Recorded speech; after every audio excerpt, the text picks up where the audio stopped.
Welcome back to Book with Joys, the podcast where we uncover the hidden patterns that shape our relationships and learn how to create love that feels safe, nourishing, and real. Today we're diving into a pattern that so many people struggle with, often without even realizing it. It's called the pleaser pattern, a way of showing up in relationships where you give and give and give, hoping that if you do enough, love will finally feel secure. But here's the catch.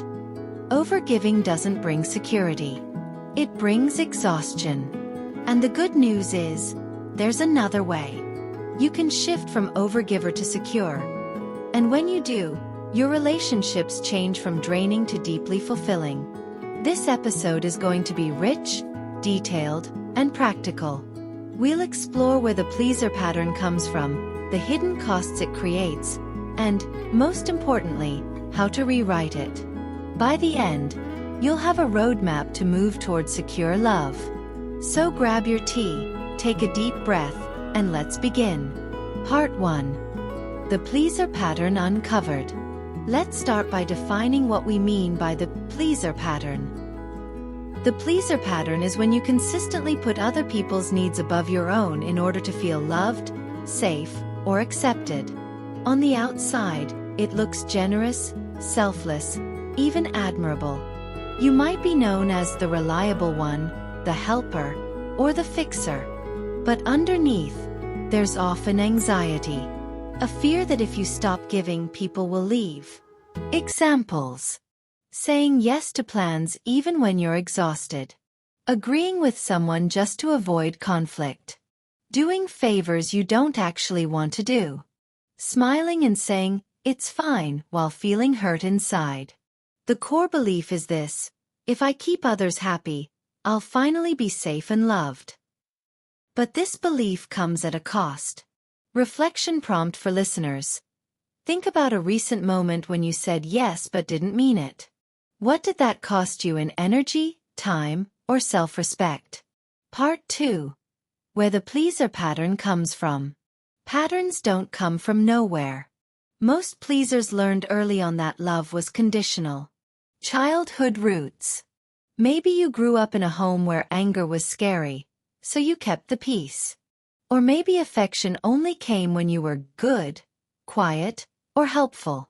Some children of emotionally unavailable parents learn to suppress their own needs so they won't be a burden. This is classic attachment conditioning. Anxious, preoccupied attachment often leads to overgiving, because you're afraid of abandonment. Avoidant attachment may also hide under the pleaser mask. You give just enough to keep connection but never show your real self. In either case, the child's logic is clear. If I make myself useful, I won't be left. But as adults, that strategy backfires. Because love built on performance isn't love at all. Story option. Share about Anna, the woman who always brought cookies to work, helped her friends move, supported her boyfriend endlessly, yet cried alone because no one ever asked how she was. Her giving kept her connected, but it also kept her invisible. Part 3. The hidden costs of overgiving. At first glance, overgiving looks admirable. But underneath, it drains you and damages relationships. Cost 1. Burnout. When you never rest, your emotional tank empties. You become exhausted, bitter, or quietly depressed. Cost 2. Attracting takers. Overgivers often draw people who are comfortable taking without giving back. Healthy partners may feel the imbalance and pull away. Cost 3. Resentment. You give out of duty, not desire.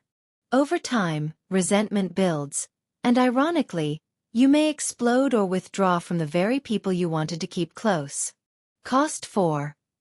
Losing yourself. Perhaps the deepest cost is this. You forget who you are.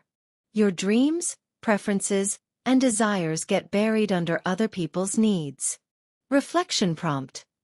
When was the last time someone asked what you wanted, and you didn't know how to answer? Part 4. The secure alternative. So what does it look like to move from overgiver to secure? Secure love isn't about giving less. It's about giving from a place of wholeness, not fear. Secure love looks like saying yes when you truly want to, and no when you don't. Giving generously, but not from emptiness. Knowing your needs are valid as anyone else's. Building relationships where care flows both ways. Visual metaphor. Imagine 2 cups. The overgiver pours endlessly from their cup until they're empty. The secure person fills their own cup first, then shares freely, without resentment. Story. Tell about David, who used to say yes to every request from his friends. He ended up broke, tired, and resentful. Through therapy, he learned to pause before saying yes. At first, people resisted. But over time, the ones who stayed respected his boundaries more, and those relationships became deeper. Part 5. Practical steps to rewriting the pattern. This is the heart of our episode. Let's go through 5 concrete practices. Step 1. Face your feelings. Pleasers are experts at ignoring their own emotions. Practice naming them out loud. I feel sad. I feel angry. I feel joyful. These grounds you in your truth. Exercise. Keep a daily journal where you write down 3 emotions you felt and what triggered them. Step 2. Share vulnerably. Instead of hiding behind politeness, share small truths. I'm tired today. That comment hurt me. I really enjoyed that dinner. Vulnerability builds intimacy. Exercise. This week, share one honest feeling with a safe person, even if it feels small. Step 3. Take responsibility, but not all of it. Secure people own their mistakes. Pleasers overown everything.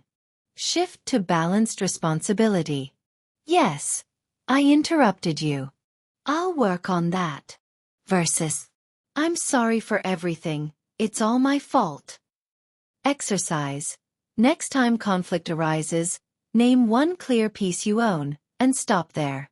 Step 4. Stay present in conflict. Pleasers avoid conflict, but avoidance kills intimacy.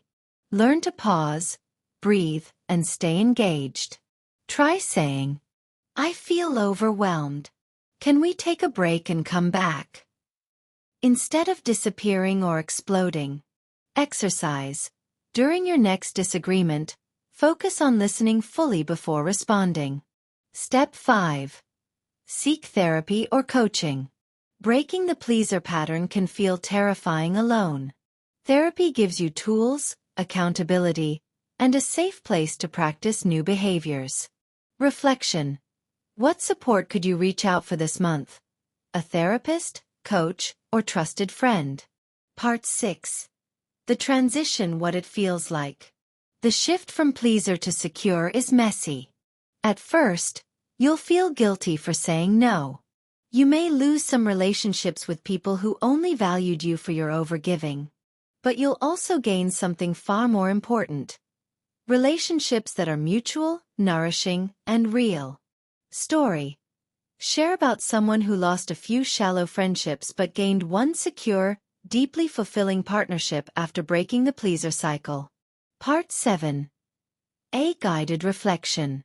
Let's take a few minutes to integrate. Close your eyes if you can. Take a breath. Think of a time you said yes when you wanted to say no. Notice how your body felt. Heavy? Tense? Anxious? Now imagine the same situation, but this time you say, I can't right now, I need rest. Feel the relief, the honesty, the strength. That is what secure love feels like. Truth and balance. So here's the truth. Overgiving may have kept you safe once. It may have even won you love in the past. But it's not love that lasts. Real love, secure love, doesn't require self-betrayal. It requires presence, vulnerability, balance, and mutual care. You don't have to earn love by overgiving. You are worthy of love simply by being you. Thank you for joining me today on Book with Joys. If this episode resonated, share it with a friend who struggles with the pleaser pattern. And if you want to go deeper into building secure, nourishing relationships, check out to get free copy at description. Remember, you don't have to abandon yourself to be loved. The right people will stay when you show up as you.